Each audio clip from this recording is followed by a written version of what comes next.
दाई हजुर के हो दाईको नाम? नाम मेरो सुरेश विकस हो साहब। ए कहाँ हो घर? घर मेरो छ भन्नाले सिगार गाउँपालिका कोटेली रौसन बुढाकोट। ए अनि कति भयो उमेर? उमेर 31 वर्ष। अनि यो पछाडि छोराछोरीहरू सब तम्रै हुन्? हजुर मेरो छ हो साहब। कति छन् छोराछोरी? छोराछोरी छन् मेरो भन्नाले 5 छोरी छन्, एउटा छोरा छ। ए ल ठुलो परिवार रहेछ, अब यिनीहरूलाई पाल्ने पढाउनु बडा गाह्रो छ हैन? हजुर किन यति धेरै छोराछोरी पाएको? अरे यी छोराको लागि भयो हो साहब।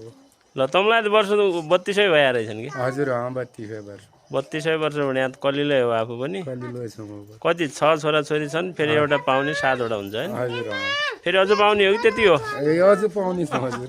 त्यसपछि पनि? हजुर ल हेर त्यसो गर्नु भयो दुःख पाउँछन् पछि। अहिले कहाँबाट हो त? अहिले म पिथौडा घाटबाट आएको छु। ए घरतिर हो?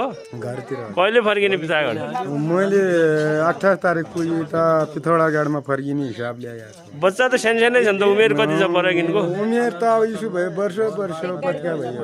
एक वर्षको फरक? एक वर्ष फरक। ल छोराछोरी जे भयो भने नेपाली जनता हुन् होइन, जनसङ्ख्या नेपालमा बढाइदिनु भयो, तपाईँलाई धन्यवाद। हजुर अब धेरै नपाउनुहोस्, अब यिनीलाई चाहिँ राम्ररी पढाउने लेखाउने है, हजुर यिनीहरूको चाहिँ केयर गर्ने। बस धन्यवाद। ल शुभयात्रा, आउँदा जाँदा भेट गर्नु होला। बस भुमेश्वर रिसोर्ट थुममा है त? हजुर ल